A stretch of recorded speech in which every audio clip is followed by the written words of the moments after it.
Hello everyone and welcome back to the program. The Bible records the lives of some of the greatest men and women in human history.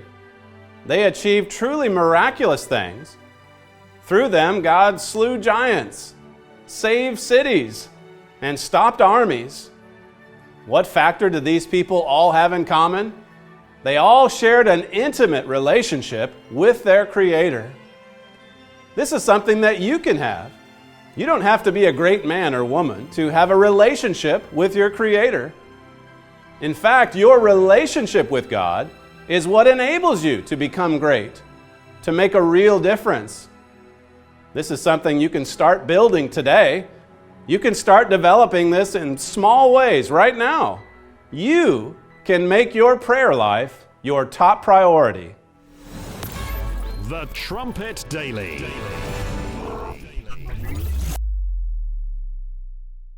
What comes to mind when you think of the book of Daniel? A lot of people think about the fiery furnace or the den of lions. Some think about the dreams, the incredible dreams that Daniel interpreted. A lot of people might think about the earth-shaking prophecies, the ones he recorded in Daniel 2, the Daniel 2 image, or the beasts in Daniel 7, those beasts that symbolized the great world empires. They might think of the fierce leader that's prophesied in Daniel chapter 8, or the clash between the kings of the north and south, mentioned in Daniel 11. But the book of Daniel also contains a lot of detailed history about Daniel and his three friends. God specifically recorded their royal education, their godly character, their outstanding leadership, and their remarkable relationship with God. The book of Daniel actually includes a lot about true Christian living. It has a lot to say about prayer. We're going to begin our study today in Daniel chapter 6. Get your Bible and read along and see here. This is a chapter where you see that Daniel's been promoted to one of the most powerful positions in the Medo-Persian Empire. And there's all these princes underneath him, and they conspire together because they were jealous of Daniel's position. We'll start in Daniel 6 here in verse 3. It says, "Then this Daniel was preferred above all the presidents and princes because an excellent spirit was in him, and the king thought to set him over the whole realm." I mean, he was given tremendous favor from God, Daniel was, here in this Gentile kingdom. And as I say, this made Daniel's enemies very, very jealous. Verse 4, it says, "Then the presidents and princes sought to find occasion against Daniel concerning the kingdom, but they could find none occasion nor fault. For as much as he was faithful, neither was there any error or fault found in him. Then said these men, We shall not find any occasion against this Daniel, except we find it against him concerning the law of his God." And so they went after his religion. They went after the law of his God, as it says there. And notice what happens. Just skip down to verse 8. It says, "Now, O king, establish the decree." They came up with this idea to ban prayer for 30 days. And then it says here, "Now, O king, establish the decree and sign the writing, that it be not changed according to the law of the Medes and the Persians, which alters not. Wherefore King Darius signed the writing and the decree." So they put together this royal statute that said if anyone prays to their God, they're going to be sentenced to death, cast alive into this den of lions.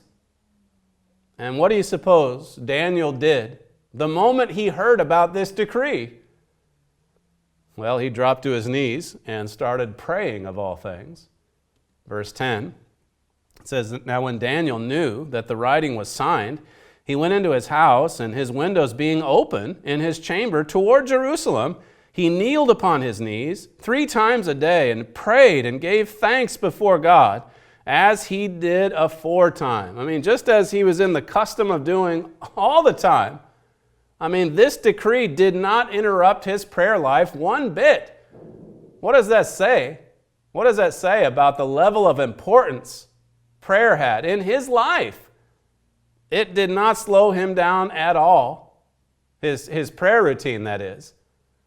Now that's that's pretty corrective when you think about the many things that get in the way of our spiritual lives today and the many excuses that we can make for not praying or for not studying our Bible.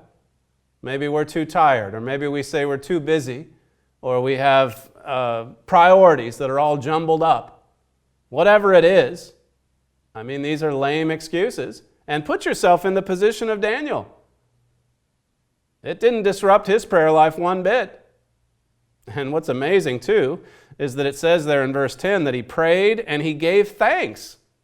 Here his physical life was on the line, and he drops to his knees and he gives thanks to God. And you see lots of examples just like this in the Bible.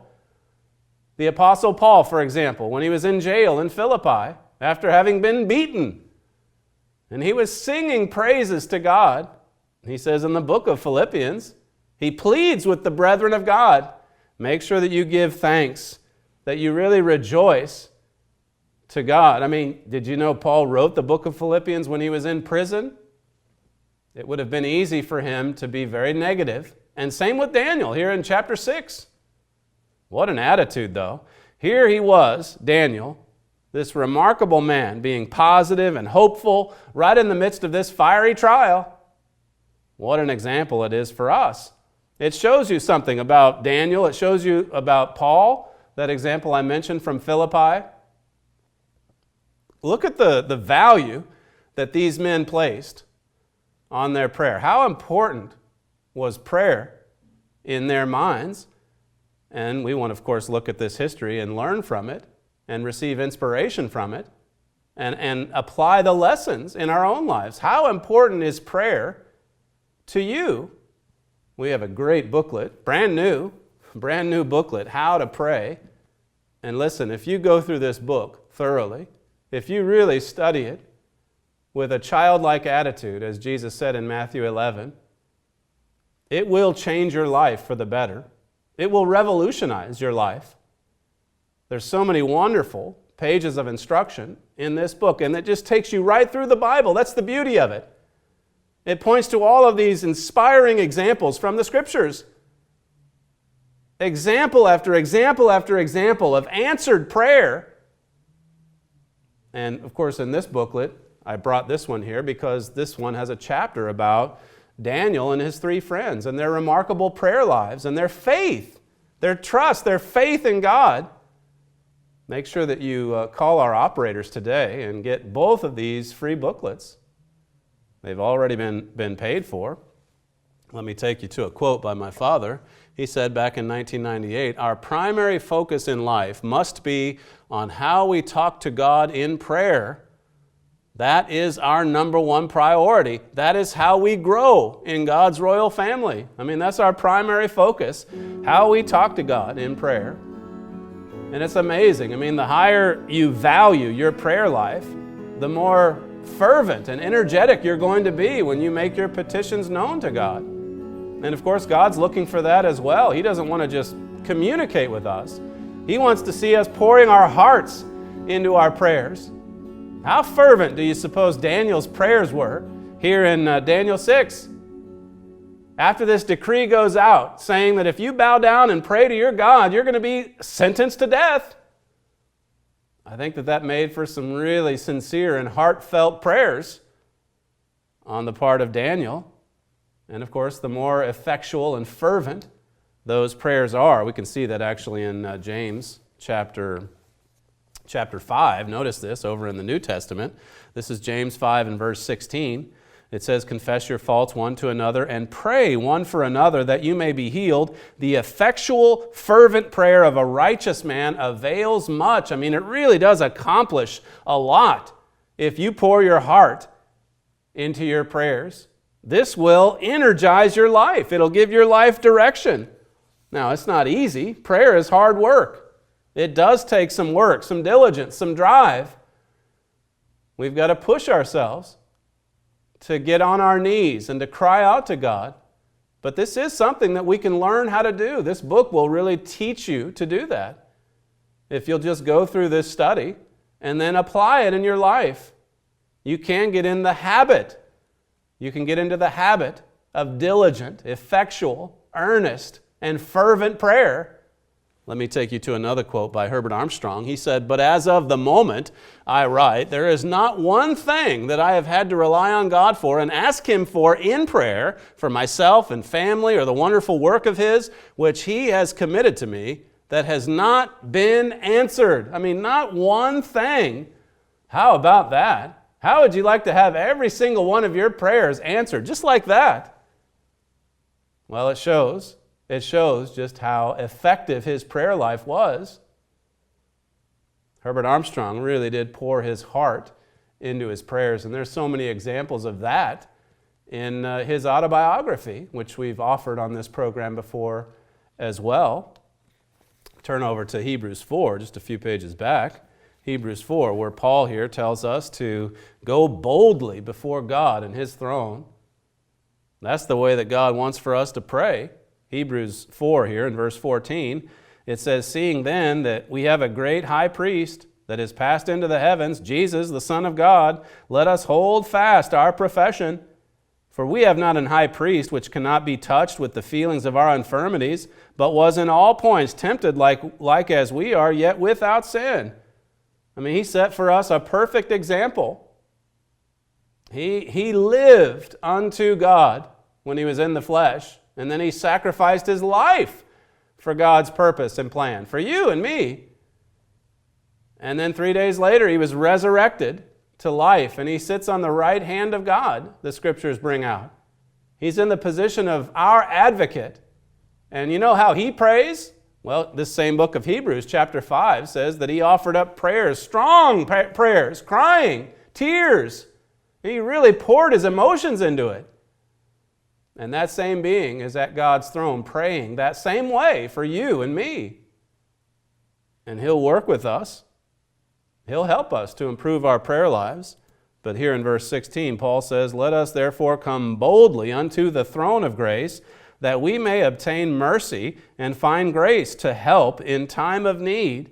See, go boldly before that throne. I mean, when you understand God's purpose, when you know who we're praying to, when you see these examples in the Bible, when you receive this instruction like this wonderful book brings out, you have every reason to go before God confidently, boldly, faithfully, fervently. And if you do, you'll be able to say, just like Mr. Armstrong did, God's answered every single one of my prayers. Now, he, as the autobiography brings out, sometimes those answers come in ways that we don't expect. And sometimes we have to wait on God. But still, if you've ever wondered how you can bring God into your life, this is the way to do it. Make sure, as I say, that you call our operators today and request both of these booklets, How to Pray, and then this one here that talks a fair bit about Daniel 6, and also the example there with Daniel and his 3 friends who were cast into the furnace. Daniel Unlocks Revelation. Both of these booklets have already been paid for. There's no cost or follow-up, so call our operators today. We'll be right back. Is prayer practical? Can it change real-world events in real time? Has anyone ever prayed and experienced dramatic, miraculous results? If so, what was it that made their prayers so effective? A man named Daniel built his relationship with God through proper, heartfelt, frequent prayer. His life and the lives of his friends depended upon living by their Creator's principles and upon communicating with Him in prayer. Daniel and his friends faced struggles to overcome their own human nature. They faced security concerns. They faced opposition on the job. They faced dangerous enemies. They faced religious persecution. They faced being mauled or incinerated. What powered them? How did they prosper in a foreign land, in a threatening environment? Prayer. Learn more about how Daniel's prayers and his faithful obedience changed real-world events in real time. Learn what miraculous results your prayers can bring. Request your free copy of How to Pray.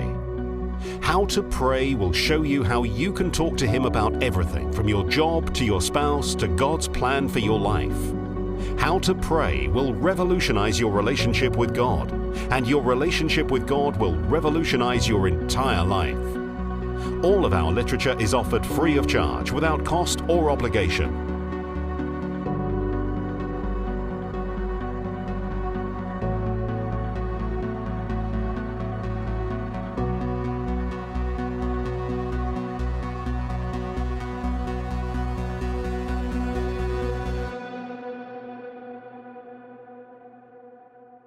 This book, as I mentioned, is just loaded with instruction, practical instruction that you can put right into your daily routine.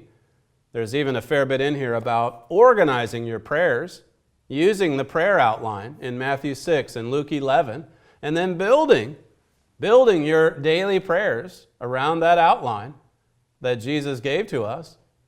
But more than the organization, I think the main point here that I just want to lay stress to is the point of fervency and just whatever it is that you offer to God, just pouring your heart into it, being sincere and genuine, offering up prayers of belief. We'll go back to Daniel 6 here in just a second to conclude our study. But look at what Mr. Armstrong says here. This is from 1978. God has graciously granted by astonishing miracles many answers to my prayers, but never have I received an answer from God except when I prayed earnestly from the heart. I've never known of a real answer coming from God, of a casual, routine prayer. Yet do not most people pray casually, perhaps as a matter of duty and without feeling or emotion?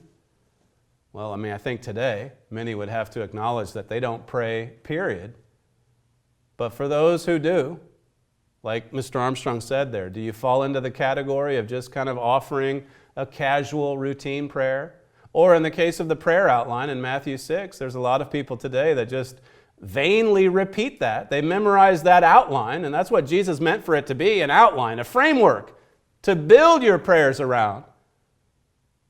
But he said in the very same passage, look, don't get caught up into vain repetitions. Don't just recite these same words over and over and over again. That doesn't mean you can't make a repeated request before God.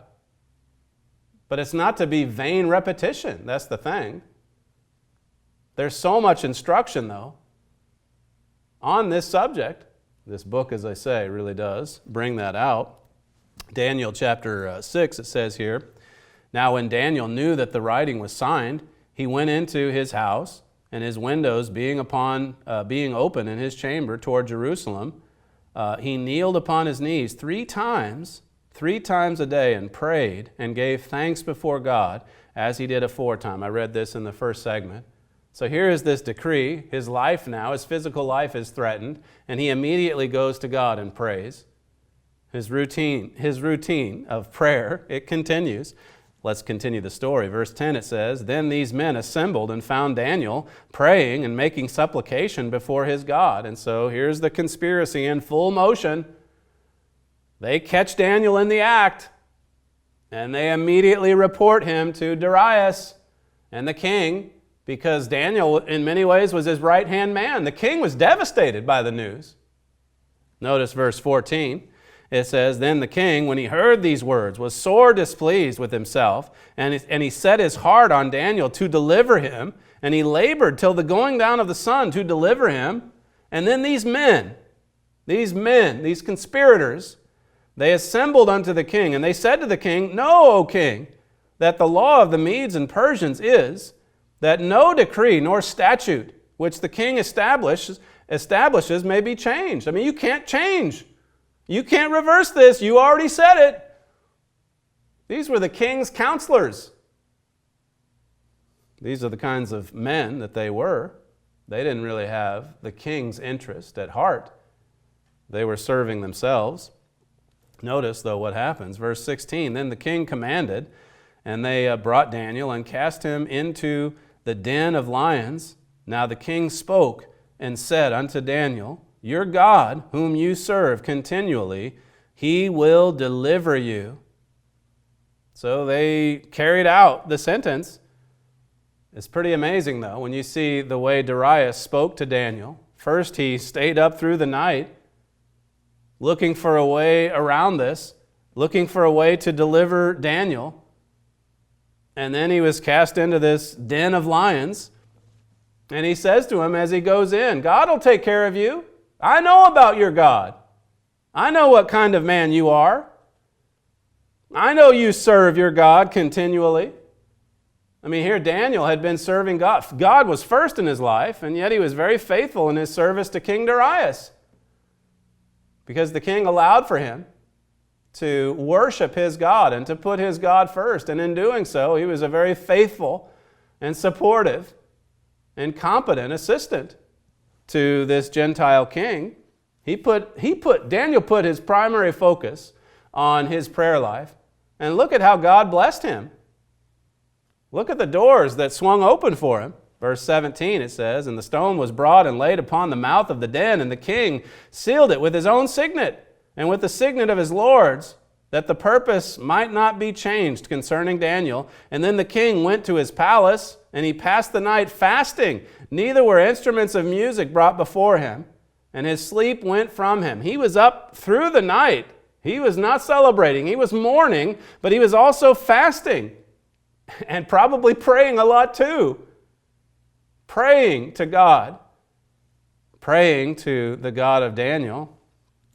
Verse 19, it says, then the king arose very early in the morning, and he went in haste unto the den of lions. And when he came to the den, he cried with a lamentable voice unto Daniel. And the king spoke and said to Daniel, O Daniel, servant of the living God, is your God, whom you serve continually, able to deliver you from the lions?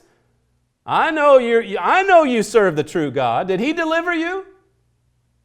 He yells into the lion's den. Verse 21, then said Daniel unto the king, O king, live forever. My God has sent his angel and has shut the lions' mouths, that they have not hurt me, for as much as before him innocency was found in me, and also before you, O king, have I done no hurt. I mean, you talk about the effectual, fervent prayer of a righteous man availing much.